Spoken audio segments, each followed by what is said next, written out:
Rockingham County. I'm Public Information Officer Daniel Cruz. Recently held a County Commissioners meeting on December the 2nd here in Council Chambers, and we're going to recap our meeting and talk about some of the things from the last year and the year ahead. Joining me is the two gentlemen who have led and will be leading the board of the last year and into next year. We have Mr. Hall, who's joining me, and we have Mr. Berger, who is joining me as well. And gentlemen, thank you for joining me today. Thank you, Daniel. Let's talk about some of the things that have transpired. Recently had a little changing of the guard, so to speak, in this most recent meeting. Mr. Hall, I'll let you kind of talk a little bit about that, and you pass the reins over to Mr. Berger this most recent meeting. I appreciate it, Daniel. Yeah, we had several wonderful things happen this past year. A couple of them regarding our public schools. After years of neglect, I'll say, we passed a historic 5-year capital plan. It entails about $46 million in funding, and about $36 million of that is debt funding. So we worked that out and were able to get those plans approved.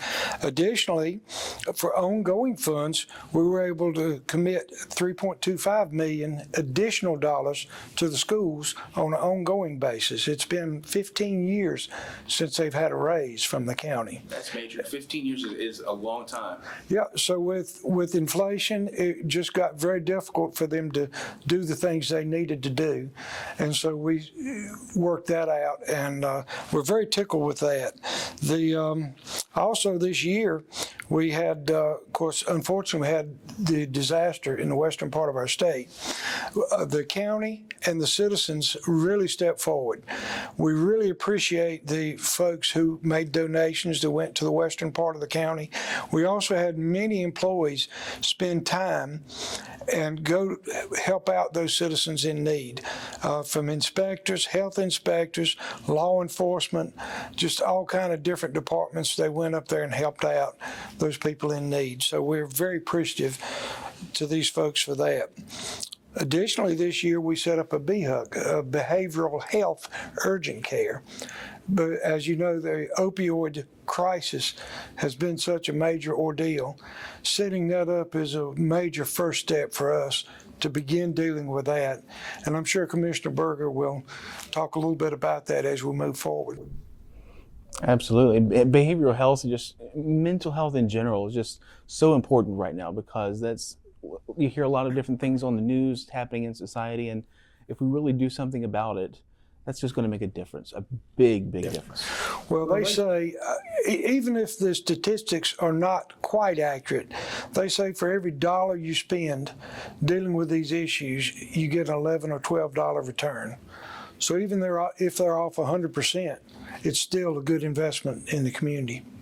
Absolutely. A big year that we have gone through, and we're concluding almost as we approach the end of December and reaching 2025. That's hard to believe, 2025. It is. Hard to believe the end of the year in general, reaching December. Mr. Hall, thank you. And it's passing the torch over to Mr. Berger, who is going to take over as the chair during the 2025 year. Congratulations, sir, on taking the reins. Thank you, and I really appreciate Charlie's leadership over the past year. Charlie did a tremendous job. We've had a practice of rotating the chairmanship, and it just happened to fall to me this time, and I certainly appreciate the confidence that my fellow commissioners have placed in me to lead the board in 2025. Some of the things that Commissioner Hall pointed to, one being the capital improvement plan with the schools, that really addressed our current facilities, and many of those facilities are extremely old.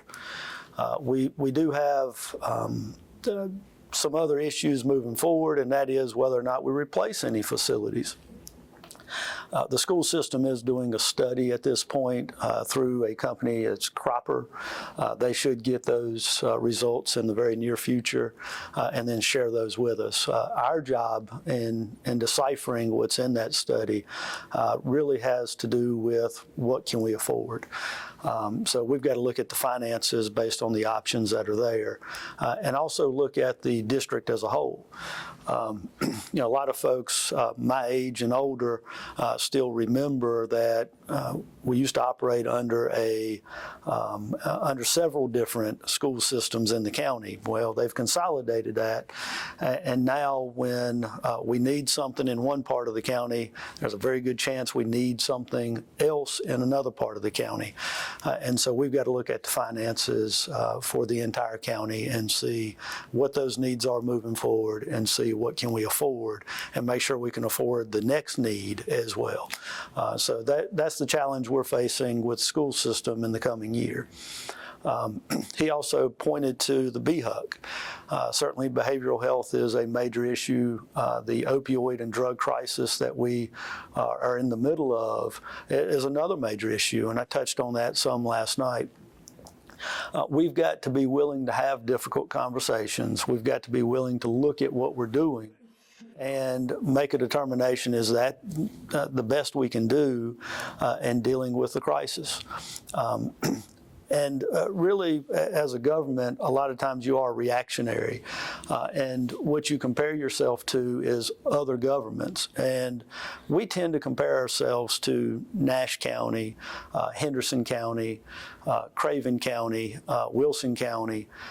And I would encourage folks to go out and do their own research as to what's going on in each of those counties compared to what we're doing.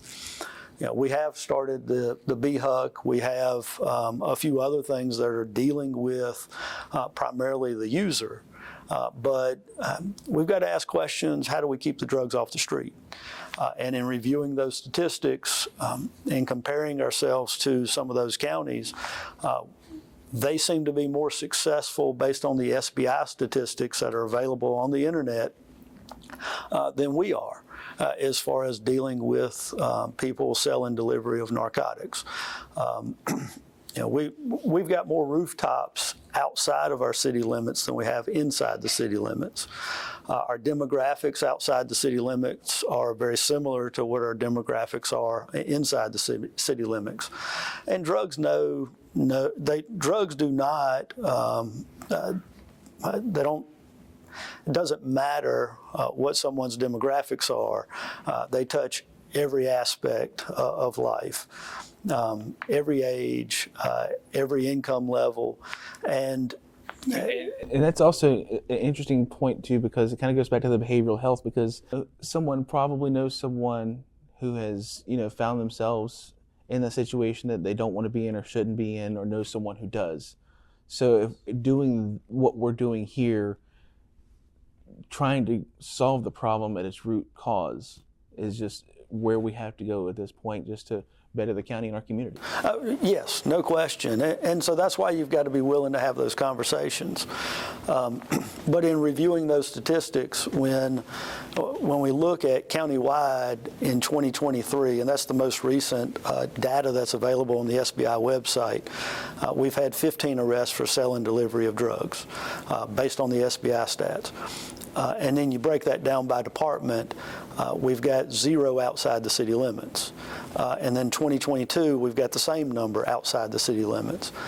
So we've got to figure out, is there something else we should be doing? Is there something else that we can do? And you look at some of those comparable counties, Nash County, the Sheriff's Department's making a large number of arrests. I believe that's 28 in 2023, 58 in 2022. And so why is there a larger number there than here? And I don't know the answer. I do know that I-95 runs through Nash County. Does that equate for the large difference? I mean, those are some questions that people need to ask. But we do need to look at, what are we doing? What else can we do? How can we improve the issue here in Rockingham County? And then beyond that, over the past few years, one of the things that we wanted to concentrate on was our employees. A few years ago, there was always talk of helping the employees, but at the time we had over 100 vacancies out of roughly 650 with the county. And then once COVID hit and just things went, I guess you can say, haywire. You had people leaving here at a much more rapid pace. You had people increasing the compensation for employees, and we found ourselves in a crisis. Our board made the decision that we needed to address this issue. And in addressing that issue, what we did was we revamped the pay scale. The result of that is today, with roughly 660 full-time employees within the county, we've got a round number of 25 vacancies. A lot of those are in one area.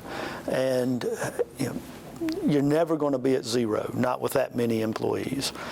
And we're going to continue to look at that pay plan to make sure that we can remain fully staffed. The advantage of remaining fully staffed is the service to the community. Local government really is the things that the citizens depend on. You hear about things in Washington, even Raleigh. They're usually a little bit removed from the people. But local government, they provide all the services that people depend on when they wake up to look out the window. They do see a Department of Social Service car or Sheriff's Department car. They know those people, and if we don't have those services, then we've got problems. If we don't have the people, then we can't provide the service. Gentlemen, thank you so much for joining me as we kind of look back over the year that was and the year to come. Thank you so much. Yes. Thank you, Daniel. I do want to wish everyone a Merry Christmas. Yes, Merry Christmas. And if you missed anything, any recent commissioners meeting, you can see them in their entirety on our website at rockinghamcountync.gov.